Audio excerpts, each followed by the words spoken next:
তার প্রতিবাদের ভাষা ভিন্ন, কথা বলেই প্রতিবাদ করতে হবে এমন মনে করেন না অরিজিৎ সিং। কলকাতার আরজিকর কাণ্ডের সময় গান বেঁধেছিলেন তিনি, বিভিন্ন আন্দোলনকারী তার গানেই খুঁজে পেয়েছিলেন প্রতিবাদের ভাষা। এবার পেহেলগাঁও কাণ্ড নিয়ে প্রথম থেকেই চুপ ছিলেন তিনি, কোনো মন্তব্য করেননি। অনুরাগীরা অপেক্ষা করেছিলেন এমন ভয়াবহ ঘটনা নিয়ে কি প্রতিক্রিয়া দেবেন অরিজিৎ। অবশেষে প্রতিবাদ জানালেন শিল্পী।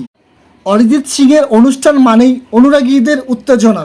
আগামী 27শে এপ্রিল এমনই এক অনুষ্ঠান ছিল চেন্নাই শহরে, কিন্তু সেই অনুষ্ঠান বাতিল করার সিদ্ধান্ত নিয়েছেন অরিজিৎ।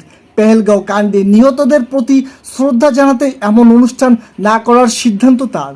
অনুষ্ঠানের আয়োজকদের তরফ থেকে অনুষ্ঠান বাতিলের ঘোষণা করা হয়েছে। আয়োজকদের বিবৃতিতে বলা হয়েছে, একটি গুরুত্বপূর্ণ ঘোষণা, সম্প্রতি ঘটে যাওয়া এই দুর্ভাগ্যজনক ঘটনার জেরে আয়োজক ও শিল্পী যৌথভাবে অনুষ্ঠান বাতিল করার সিদ্ধান্ত নিয়েছেন। আগামী 27শে এপ্রিল অর্থাৎ রবিবার চেন্নাইয়ে এই অনুষ্ঠান হওয়ার কথা ছিল।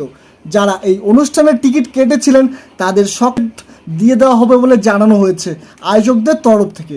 দর্শকদের ব্যাংক অ্যাকাউন্টে সরাসরি টাকা পৌঁছে যাবে।